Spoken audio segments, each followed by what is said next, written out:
The weight of the crown. The call to arms. Captain James Aldridge stood on the rain-soaked platform of Paddington Station, his duffel bag slung over his shoulder. The air was thick with the scent of coal smoke and damp wool, the cacophony of goodbyes, and the shrill whistle of steam engines filling the air. Around him, men in uniform embraced their families, their faces a mix of pride and fear. James adjusted his cap, the weight of his decision pressing heavily on his chest. The letter had arrived a week ago, bearing the official seal of the War Office. He had been recalled to active duty.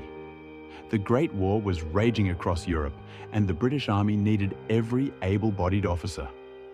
James had known this day would come, but it didn't make leaving any easier. His wife, Eleanor, had wept silently as she packed his belongings, her hands trembling. Their daughter, little Margaret, had clung to his leg, her wide blue eyes filled with confusion.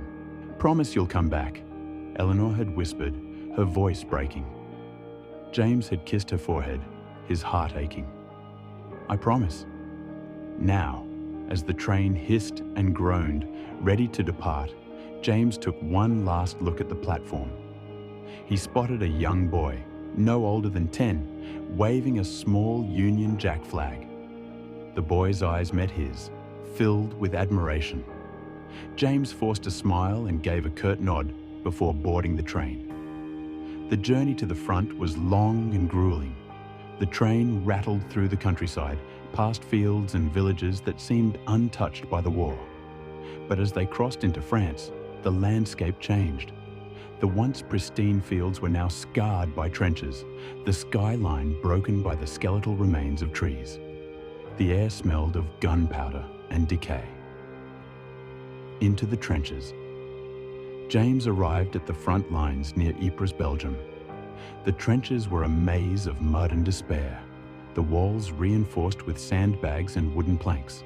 The stench of unwashed bodies, rotting food, and death was overwhelming. Men huddled together, their faces gaunt and eyes hollow. The constant shelling had turned the ground into a quagmire, and the rain only made it worse.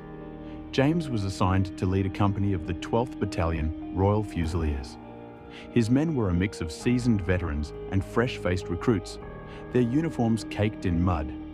Among them was Private Thomas "Tommy" Harris, a young man from Liverpool who had lied about his age to enlist. James could see the fear in Tommy's eyes, but also a determination to prove himself. The first night in the trenches was a baptism by fire. The Germans launched a heavy artillery barrage, the shells screaming through the air before exploding with deafening roars. James crouched in the trench, his hands over his debris rained down. The ground shook beneath him, and he could hear the cries of the wounded. "Stay down!" James shouted, his voice barely audible over the chaos. He moved along the trench, checking on his men. Some were praying, others cursing, but all were terrified.